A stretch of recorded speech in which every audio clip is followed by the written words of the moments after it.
Ils sont arrivés déterminés ce matin au ministère de l'Intérieur.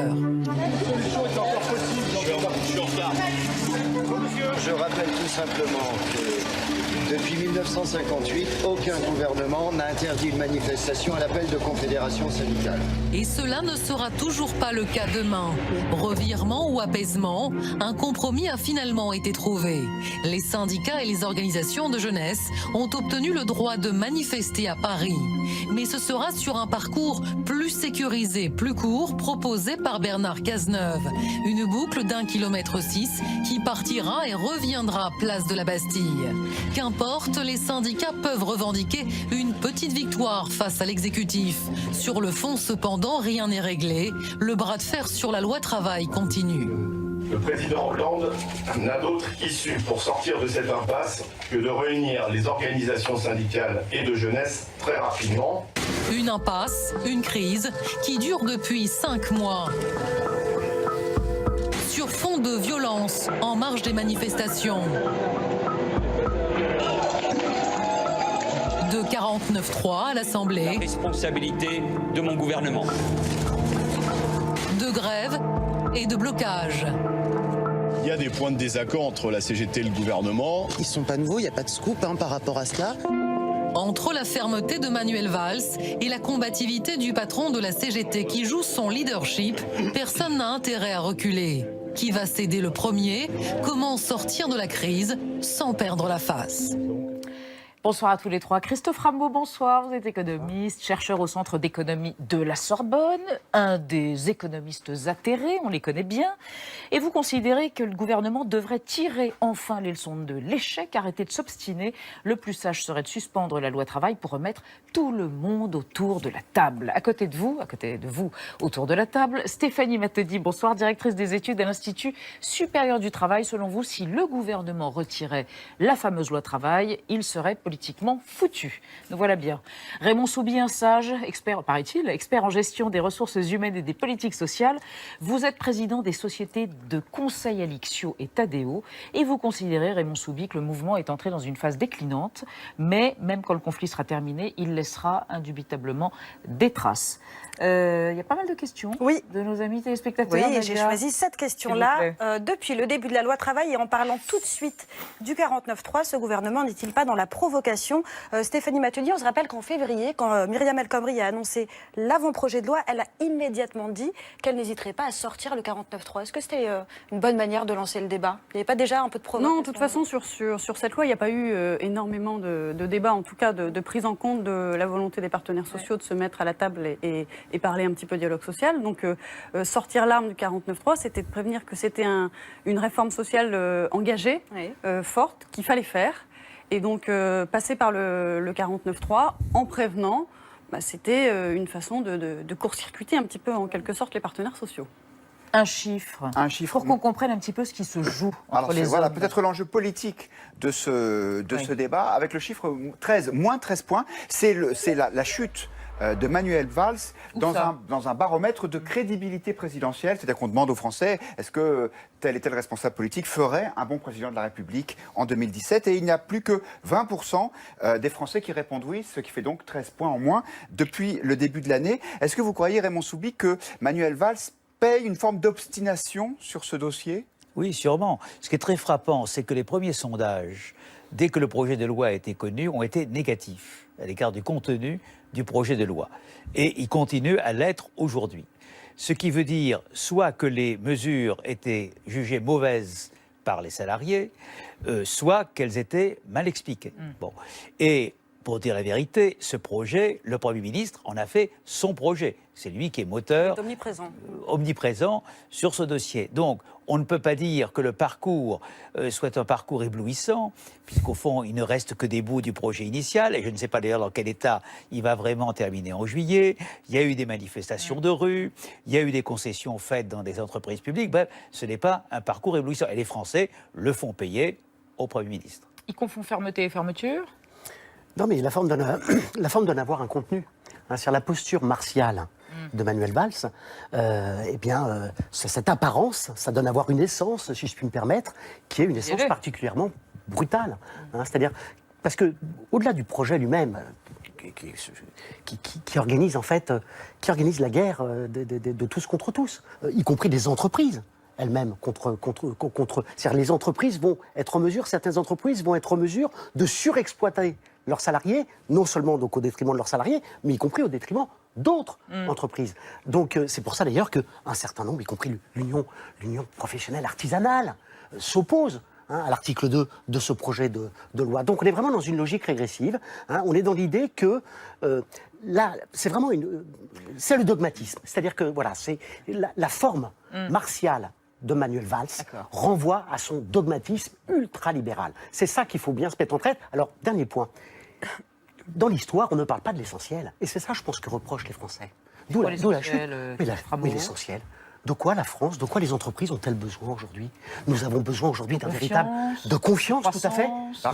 De confiance et non pas d'insécurité supplémentaire. Or, cette loi insécurise à la fois les salariés et les entreprises. Donc, il y a besoin d'un horizon. Il y a besoin de se projeter dans l'avenir. Cette loi, elle passe à côté. Un gouvernement aujourd'hui en responsabilité, qu'est-ce qu'il devrait faire? Remettre à plat les règles européennes. Voilà les grands axes.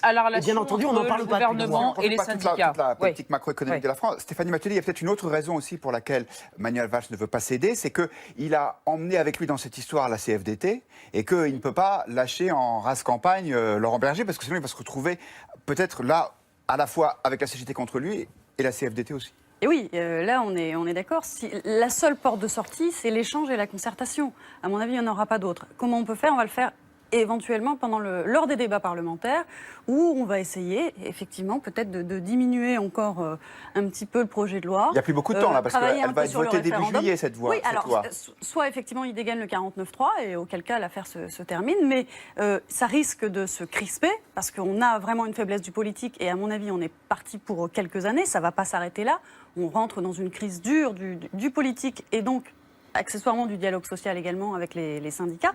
Et donc la CFDT, pour l'instant, elle dit rien, elle travaille, elle œuvre à ce que le projet de loi reste à peu près ce qu'il est.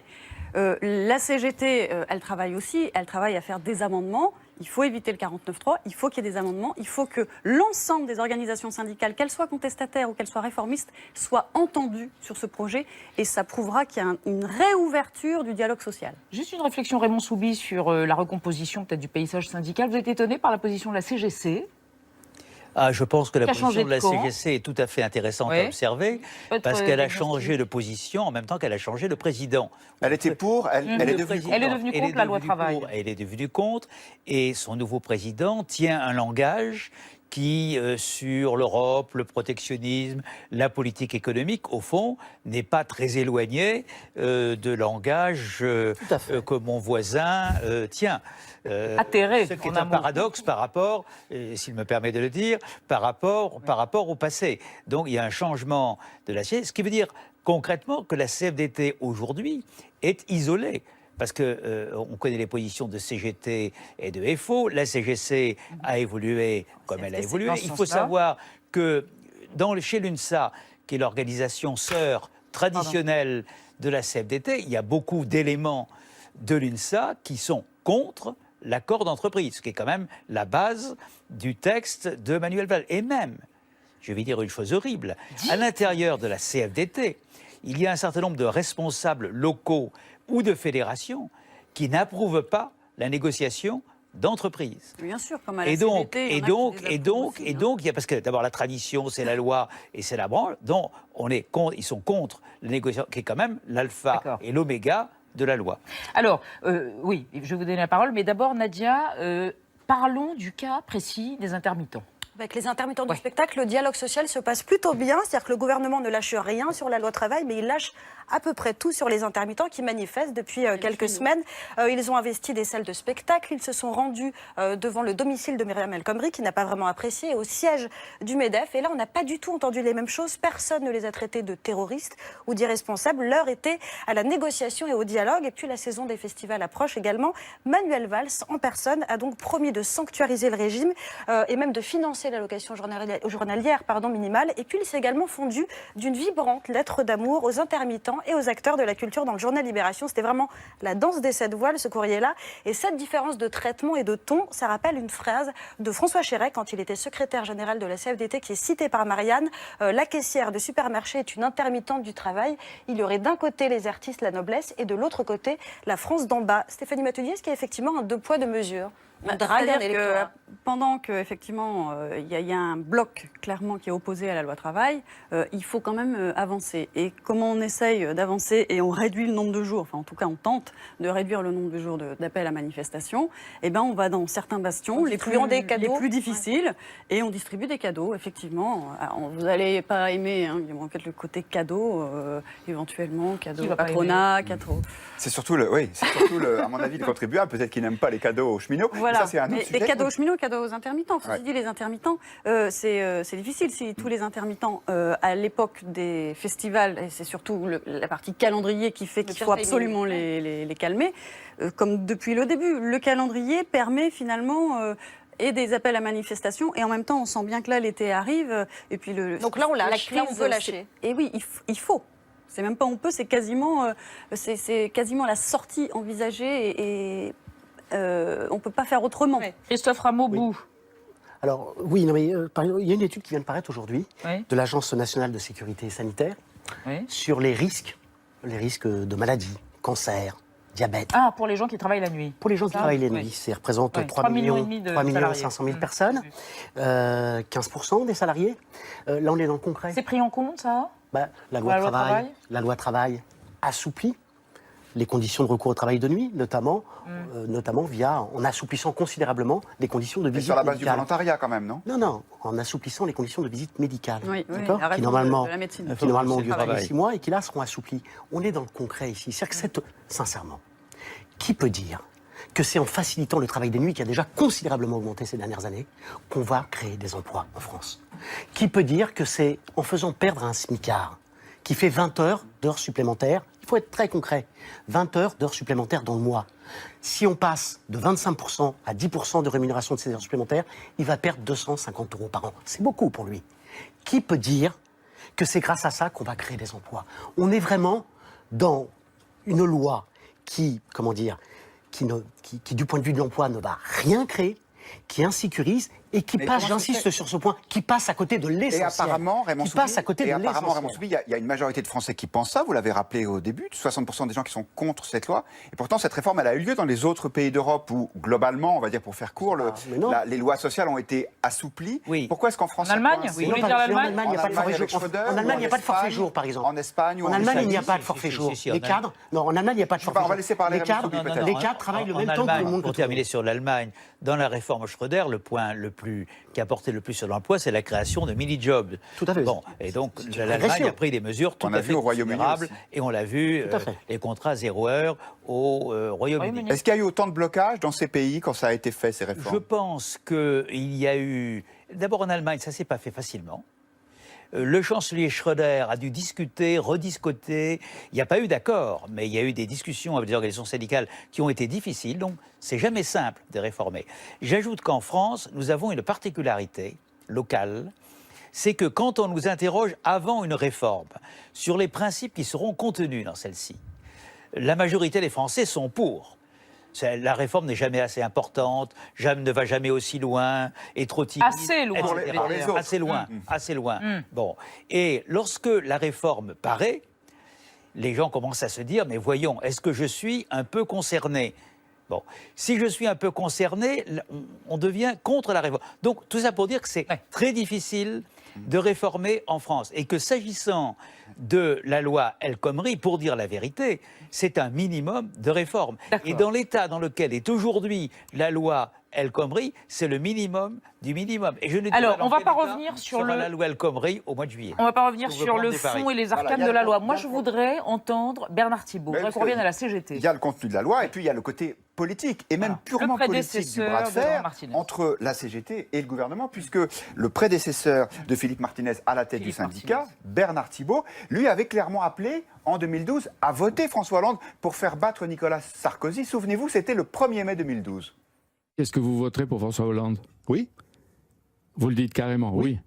Oui, la CGT a appelé à battre le président de la République actuel. Je m'étonne que certains s'étonnent qu'un syndicat de salariés puisse avoir une opinion à propos des enjeux d'une élection présidentielle. Stéphanie Matelier, est-ce qu'il y a un aspect règlement de compte politique? C'est-à-dire, en gros, la CGT est déçue parce qu'elle a appelé à voter Hollande, qui ne fait pas la politique qu'elle attendait. Ah, ça c'est clair qu'il ne fait pas la politique qu'elle attendait, clairement. Elle a appelé, elle a été bien déçue. FO est dans un mouvement de balancier par ailleurs, parce que FO, Jean-Claude Bailly est quand même au Parti Socialiste et il est aussi un petit peu ennuyé. Il est plutôt dans le camp des aubryistes. Donc, à la limite, si certains amendements, encore une fois, sont rajoutés et qu'il y a un débat parlementaire, ça pourra être intéressant pour qu'ils s'en sortent. Mais au niveau de la CGT, de toute façon, il y a un bras de fer. Il y a retrait d'un côté et vote de l'autre. Ils jouent tous les deux, effectivement, j'ai commencé par dire, ils jouent tous les deux leur peau. Philippe Martinez a de l'avance parce qu'il a acquis de la légitimité. Il a 10 jours de manifestation, bientôt 11, donc vis-à-vis des prochaines élections, ça se joue en décembre sur les TPE et ça se joue en mai. Vous avez parlé 2 fois de suite d'amendements possibles. Ça veut dire qu'il n'est pas exclu que la loi soit encore un peu plus vidée de son contenu pour qu'elle passe en douceur en juillet. Il reste un débat parlementaire à l'Assemblée nationale. Soit on dégaine le 49.3, fin de l'histoire, et effectivement, ça risque de tendre le climat et on est parti pour le... Comme lors de la première lecture à l'Assemblée. Parce que les contestataires vont se radicaliser encore. Comment ça va se terminer, Christophe Rameau? Comment ça doit ou ça peut se terminer? Non, mais je pense qu'il faut éviter... Non, ne revenons pas à la discussion sur le grand schéma. Il ne faut pas revenir sur le fond. Non, bien sûr que... faut parler de... Ça fait 2 mois. Ça fait 2 mois qu'on débat du fond. Sortir de ce truc sur le duel entre c'est pas ça quand même un peu. Non, c'est pas ça un peu. Non, mais d'abord, il y a 9... C'est vous qui l'avez dit, hein, les postures martiennes syndicales.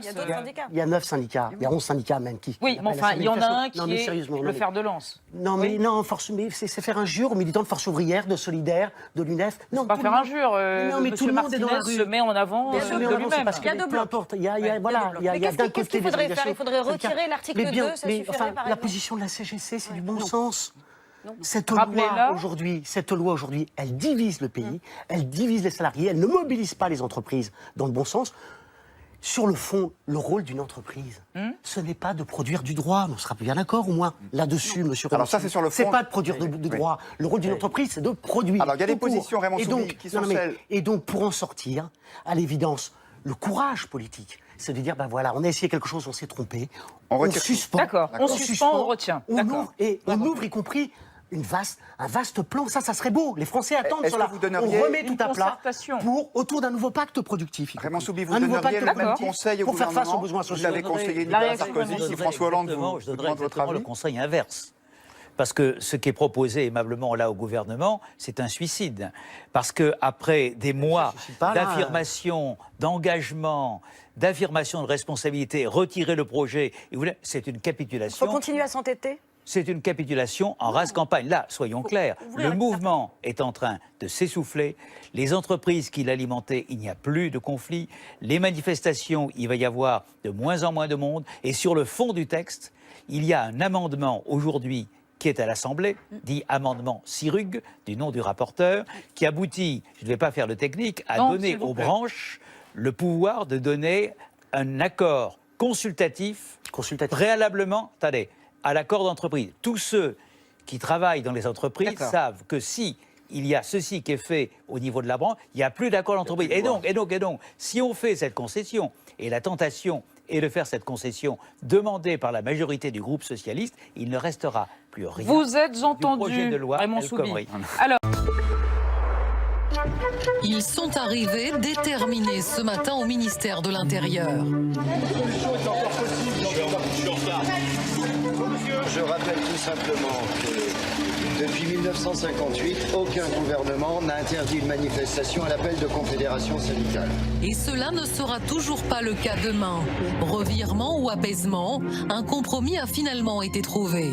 Les syndicats et les organisations de jeunesse ont obtenu le droit de manifester à Paris. Mais ce sera sur un parcours plus sécurisé, plus court, proposé par Bernard Cazeneuve. Une boucle d'1,6 km qui partira et reviendra place de la Bastille. Qu'importe, les syndicats peuvent revendiquer une petite victoire face à l'exécutif. Sur le fond, cependant, rien n'est réglé. Le bras de fer sur la loi travail continue. Le président Hollande n'a d'autre issue pour sortir de cette impasse que de réunir les organisations syndicales et de jeunesse très rapidement. Une impasse, une crise qui dure depuis 5 mois. Sur fond de violence en marge des manifestations. De 49.3 à l'Assemblée. La responsabilité de mon gouvernement. De grève et de blocage. Il y a des points de désaccord entre la CGT et le gouvernement. Ils ne sont pas nouveaux, il n'y a pas de scoop par rapport à cela. Entre la fermeté de Manuel Valls et la combativité du patron de la CGT qui joue son leadership, personne n'a intérêt à reculer. Qui va céder le premier? Comment sortir de la crise sans perdre la face? Bonsoir à tous les trois. Christophe Rameau, bonsoir. Vous êtes économiste, chercheur au Centre d'économie de la Sorbonne, un des économistes atterrés, on les connaît bien. Et vous considérez que le gouvernement devrait tirer enfin les leçons de l'échec, arrêter de s'obstiner. Le plus sage serait de suspendre la loi travail pour remettre tout le monde autour de la table. À côté de vous, autour de la table, Stéphanie Matedi, bonsoir, directrice des études à l'Institut supérieur du travail. Selon vous, si le gouvernement retirait la fameuse loi travail, il serait politiquement foutu. Nous voilà bien. Raymond Soubi, un sage, expert, paraît-il, expert en gestion des ressources humaines et des politiques sociales. Vous êtes président des sociétés de conseil Alixio et Tadeo et vous considérez, Raymond Soubi, que le mouvement est entré dans une phase déclinante, mais même quand le conflit sera terminé, il laissera indubitablement des traces. Il y a pas mal de questions de nos amis téléspectateurs. Oui, j'ai choisi cette question-là. Depuis le début de la loi travail et en parlant tout de suite du 49.3, ce gouvernement n'est-il pas dans la provocation? Stéphanie Matelier, on se rappelle qu'en février, quand Myriam El Khomri a annoncé l'avant-projet de loi, elle a immédiatement dit qu'elle n'hésiterait pas à sortir le 49.3. Est-ce que c'était une bonne manière de lancer le débat? Il n'y avait pas déjà un peu de provocation? Non, de toute façon, sur cette loi, il n'y a pas eu énormément de débats, en tout cas de prise en compte de la volonté des partenaires sociaux de se mettre à la table et parler un petit peu dialogue social. Donc, sortir l'arme du 49.3, c'était de prévenir que c'était une réforme sociale engagée, forte, qu'il fallait faire. Et donc, passer par le 49.3 en prévenant, c'était une façon de court-circuiter un petit peu, en quelque sorte, les partenaires sociaux. Un chiffre. Pour qu'on comprenne un petit peu ce qui se joue entre les hommes. Voilà, peut-être l'enjeu politique de ce débat, avec le chiffre 13, moins 13 points, c'est la chute de Manuel Valls dans un baromètre de crédibilité présidentielle. C'est-à-dire qu'on demande aux Français, est-ce que tel et tel responsable politique ferait un bon président de la République en 2017? Et il n'y a plus que 20% des Français qui répondent oui, ce qui fait donc 13 points en moins depuis le début de l'année. Est-ce que vous croyez, Raymond Soubi, que Manuel Valls paye une forme d'obstination sur ce dossier? Oui, sûrement. Ce qui est très frappant, c'est que les premiers sondages, dès que le projet de loi a été connu, ont été négatifs à l'égard du contenu du projet de loi. Et ils continuent à l'être aujourd'hui. Ce qui veut dire soit que les mesures étaient jugées mauvaises par les salariés, soit qu'elles étaient mal expliquées. Bon. Et pour dire la vérité, ce projet, le Premier ministre en a fait son projet. C'est lui qui est moteur, omniprésent sur ce dossier. Donc, on ne peut pas dire que le parcours soit un parcours éblouissant, puisqu'au fond, il ne reste que des bouts du projet initial, et je ne sais pas d'ailleurs dans quel état il va vraiment terminer en juillet. Il y a eu des manifestations de rue, il y a eu des concessions faites dans des entreprises publiques. Bref, ce n'est pas un parcours éblouissant. Et les Français le font payer au Premier ministre. Ils confondent fermeté et fermeture? Non, mais la forme donne à voir un contenu. Sur la posture martiale de Manuel Valls, cette apparence, ça donne à voir une essence, si je puis me permettre, qui est une essence particulièrement brutale. C'est-à-dire, parce que au-delà du projet lui-même,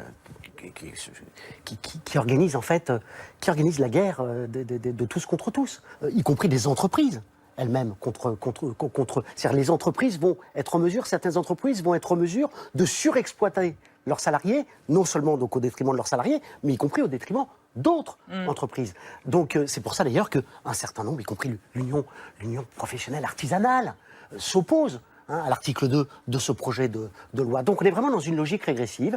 On est dans l'idée que là, c'est vraiment c'est le dogmatisme. C'est-à-dire que voilà, c'est la forme martiale de Manuel Valls renvoie à son dogmatisme ultralibéral. C'est ça qu'il faut bien se mettre en tête. Alors, dernier point. Dans l'histoire, on ne parle pas de l'essentiel. Et c'est ça, je pense, que reprochent les Français. D'où la chute. Mais l'essentiel.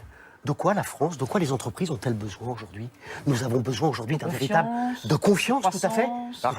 De confiance et non pas d'insécurité supplémentaire. Or, cette loi insécurise à la fois les salariés et les entreprises. Donc, il y a besoin d'un horizon. Il y a besoin de se projeter dans l'avenir. Cette loi, elle passe à côté. Un gouvernement aujourd'hui en responsabilité, qu'est-ce qu'il devrait faire? Remettre à plat les règles européennes. Voilà les grands axes. Et bien entendu, on n'en parle pas. Le gouvernement et les syndicats. Toute la politique macroéconomique de la France. Stéphanie Matelier, il y a peut-être une autre raison aussi pour laquelle Manuel Valls ne veut pas céder, c'est qu'il a emmené avec lui dans cette histoire la CFDT et qu'il ne peut pas lâcher en race campagne Laurent Berger, parce que sinon il va se retrouver peut-être là, à la fois avec la CGT contre lui et la CFDT aussi. Et oui, là, on est d'accord. Si la seule porte de sortie, c'est l'échange et la concertation. À mon avis, il n'y en aura pas d'autre. Comment on peut faire? On va le faire éventuellement lors des débats parlementaires, où on va essayer, effectivement, peut-être de diminuer encore un petit peu le projet de loi. Il n'y a plus beaucoup de temps, là, parce qu'elle va être votée début juillet, cette loi. Oui, alors, soit effectivement, il dégaine le 49.3, et auquel cas, l'affaire se termine, mais ça risque de se crisper, parce qu'on a vraiment une faiblesse du politique, et à mon avis, on est parti pour quelques années, ça ne va pas s'arrêter là. On rentre dans une crise dure du politique, et donc accessoirement du dialogue social également avec les syndicats. Et donc la CFDT, pour l'instant, elle dit rien, elle travaille, elle œuvre à ce que le projet de loi reste à peu près ce qu'il est. La CGT, elle travaille aussi, elle travaille à faire des amendements. Il faut éviter le 49.3, il faut qu'il y ait des amendements, il faut que l'ensemble des organisations syndicales, qu'elles soient contestataires ou qu'elles soient réformistes, soient entendues sur ce projet, et ça prouvera qu'il y a une réouverture du dialogue social. Juste une réflexion, Raymond Soubi, sur la recomposition peut-être du paysage syndical. Vous êtes étonné par la position de la CGC? Je pense que la position de la CGC est tout à fait intéressante à observer, parce qu'elle a changé de position en même temps qu'elle a changé de président. Elle était pour, elle est devenue contre. Elle est devenue contre la loi travail. Elle est devenue contre, et son nouveau président tient un langage qui, sur l'Europe, le protectionnisme, la politique économique, au fond, n'est pas très éloigné de langage que mon voisin tient. Atterré. Ce qui est un paradoxe par rapport, s'il me permet de le dire, par rapport au passé. Donc il y a un changement de la CFDT, ce qui veut dire concrètement que la CFDT aujourd'hui est isolée. Parce qu'on connaît les positions de CGT et de FO. La CGC a évolué comme elle a évolué. Il faut savoir que chez l'UNSA, qui est l'organisation sœur traditionnelle de la CFDT, il y a beaucoup d'éléments de l'UNSA qui sont contre l'accord d'entreprise, ce qui est quand même la base du texte de Manuel Valls. Et même, je vais dire une chose horrible, à l'intérieur de la CFDT, il y a un certain nombre de responsables locaux ou de fédérations qui n'approuvent pas la négociation d'entreprise. Bien sûr, comme à la CGT, parce que d'abord la tradition, c'est la loi et c'est la branle, donc ils sont contre la négociation, qui est quand même l'alpha et l'oméga de la loi. Alors, oui, je vais vous donner la parole, mais d'abord, Nadia, parlons du cas précis des intermittents. Avec les intermittents du spectacle, le dialogue social se passe plutôt bien. C'est-à-dire que le gouvernement ne lâche rien sur la loi travail, mais il lâche à peu près tout sur les intermittents qui manifestent depuis quelques semaines. Ils ont investi des salles de spectacle. Ils se sont rendus devant le domicile de Myriam El Khomri, qui n'a pas vraiment apprécié, au siège du MEDEF. Et là, on n'a pas du tout entendu les mêmes choses. Personne ne les a traités de terroristes ou d'irresponsables. L'heure était à la négociation et au dialogue. Et puis la saison des festivals approche également. Manuel Valls, en personne, a donc promis de sanctuariser le régime et même de financer l'allocation journalière minimale. Et puis il s'est également fondu d'une vibrante lettre d'amour aux intermittents et aux acteurs de la culture dans le journal Libération. C'était vraiment la danse des 7 voiles, ce courrier-là. Et cette différence de traitement et de ton, ça rappelle une phrase de François Chérec quand il était secrétaire général de la CFDT, qui est citée par Marianne. La caissière de supermarché est une intermittente du travail. Il y aurait d'un côté les artistes, la noblesse, et de l'autre côté la France d'en bas. Stéphanie Matelier, est-ce qu'il y a effectivement un 2 poids 2 mesures? Pendant qu'effectivement il y a un bloc clairement qui est opposé à la loi travail, il faut quand même avancer. Et comment on essaye d'avancer et on réduit le nombre de jours, enfin en tout cas on tente de réduire le nombre de jours d'appel à manifestation, et ben on va dans certains bastions les plus difficiles et on distribue des cadeaux, effectivement. Alors, vous n'allez pas aimer, il y a peut-être le côté cadeau, éventuellement, cadeau patronat, cadeau... C'est surtout, à mon avis, le contribuable, peut-être qu'il n'aime pas les cadeaux aux cheminots. Voilà. voilà. Ça, c'est un autre Les sujet. cadeaux aux cheminots, cadeaux aux intermittents. Ceci Ouais. dit, les intermittents, c'est difficile. Si tous les intermittents, à l'époque des festivals, et c'est surtout la partie calendrier qui fait qu'il faut absolument les calmer, comme depuis le début. Le calendrier permet finalement... et des appels à manifestation, et en même temps, on sent bien que là, l'été arrive, et puis Donc là, on lâche, là, on peut lâcher. Et oui, il faut. C'est même pas on peut, c'est quasiment la sortie envisagée, et on peut pas faire autrement. Ouais. Christophe Rameau-Bou. Alors, oui, non, mais, il y a une étude qui vient de paraître aujourd'hui de l'Agence nationale de sécurité sanitaire sur les risques de maladies, cancer, diabète. Ah, pour les gens qui travaillent la nuit. Pour les gens qui travaillent la nuit, ça représente 3 millions 500 000 personnes, 15% des salariés. Là, on est dans le concret. C'est pris en compte, ça la loi travail assouplit les conditions de recours au travail de nuit, notamment en assouplissant considérablement les conditions de visite sur la base médicale. du volontariat quand même, non? Non, en assouplissant les conditions de visite médicale, qui normalement ont lieu tous les 6 mois et qui là seront assouplies. On est dans le concret ici. C'est-à-dire que sincèrement, qui peut dire que c'est en facilitant le travail de nuit qui a déjà considérablement augmenté ces dernières années qu'on va créer des emplois en France? Qui peut dire que c'est en faisant perdre un smicard qui fait 20 heures d'heures supplémentaires, il faut être très concret, 20 heures d'heures supplémentaires dans le mois. Si on passe de 25% à 10% de rémunération de ces heures supplémentaires, il va perdre 250 € par an. C'est beaucoup pour lui. Qui peut dire que c'est grâce à ça qu'on va créer des emplois? On est vraiment dans une loi qui du point de vue de l'emploi ne va rien créer, qui insécurise et qui passe, j'insiste sur ce point, qui passe à côté de l'essentiel. Et apparemment, Raymond Soubry, il y a une majorité de Français qui pensent ça, vous l'avez rappelé au début, 60% des gens qui sont contre cette loi. Et pourtant, cette réforme, elle a eu lieu dans les autres pays d'Europe où, globalement, on va dire pour faire court, les lois sociales ont été assouplies. Oui. Pourquoi est-ce qu'en France... En Allemagne, oui. En Allemagne, il n'y a pas de forfait jour. En Allemagne, il n'y a pas de forfait jour, par exemple. En Espagne ou en Allemagne, il n'y a pas de forfait jour. Les cadres... Non, en Allemagne, il n'y a pas de forfait jour. On va laisser parler les cadres travaillent le même temps que le monde. Pour terminer sur l'Allemagne, dans la réforme Schröder, le point qui a porté le plus sur l'emploi, c'est la création de mini-jobs. Tout à fait. Bon, et donc l'Allemagne a pris des mesures tout à fait considérables, et on l'a vu, les contrats 0 heure au Royaume-Uni. Est-ce qu'il y a eu autant de blocages dans ces pays quand ça a été fait, ces réformes? Je pense qu'il y a eu... D'abord en Allemagne, ça ne s'est pas fait facilement. Le chancelier Schröder a dû discuter, rediscuter. Il n'y a pas eu d'accord, mais il y a eu des discussions avec les organisations syndicales qui ont été difficiles. Donc, c'est jamais simple de réformer. J'ajoute qu'en France, nous avons une particularité locale. C'est que quand on nous interroge avant une réforme sur les principes qui seront contenus dans celle-ci, la majorité des Français sont pour. La réforme n'est jamais assez importante, ne va jamais aussi loin, est trop timide. Assez loin. Assez loin. Bon. Et lorsque la réforme paraît, les gens commencent à se dire, mais voyons, est-ce que je suis un peu concerné? Bon. Si je suis un peu concerné, on devient contre la réforme. Donc, tout ça pour dire que c'est très difficile de réformer en France. Et que s'agissant de la loi El Khomri, pour dire la vérité, c'est un minimum de réforme. Et dans l'état dans lequel est aujourd'hui la loi El Khomri, c'est le minimum du minimum. Et je ne dis alors, pas on ne va pas revenir sur la loi El Khomri au mois de juillet. On ne va pas revenir sur le fond et les arcanes de la loi. Moi, je voudrais entendre Bernard Thibault. Je voudrais qu'on revienne à la CGT. Il y a le contenu de la loi et puis il y a le côté politique et même purement politique du bras de fer entre la CGT et le gouvernement, puisque le prédécesseur de Philippe Martinez à la tête du syndicat, Bernard Thibault, lui avait clairement appelé en 2012 à voter François Hollande pour faire battre Nicolas Sarkozy. Souvenez-vous, c'était le 1er mai 2012. Est-ce que vous voterez pour François Hollande? Oui. Vous le dites carrément, oui. Oui, la CGT a appelé à battre le président de la République actuel. Je m'étonne que certains s'étonnent qu'un syndicat de salariés puisse avoir une opinion à propos des enjeux d'une élection présidentielle. Stéphanie Matelier, est-ce qu'il y a un aspect règlement de compte politique? C'est-à-dire, en gros, la CGT est déçue parce qu'elle a appelé à voter Hollande, qui ne fait pas la politique qu'elle attendait. Ah, ça c'est clair qu'il ne fait pas la politique qu'elle attendait, clairement. Elle a appelé, elle a été bien déçue. FO est dans un mouvement de balancier par ailleurs, parce que FO, Jean-Claude Bailly est quand même au Parti Socialiste et il est aussi un petit peu ennuyé. Il est plutôt dans le camp des aubryistes. Donc, à la limite, si certains amendements, encore une fois, sont rajoutés et qu'il y a un débat parlementaire, ça pourra être intéressant pour qu'ils s'en sortent. Mais au niveau de la CGT, de toute façon, il y a un bras de fer. Il y a retrait d'un côté et vote de l'autre. Ils jouent tous les deux effectivement, j'ai commencé par dire, ils jouent tous les deux leur peau.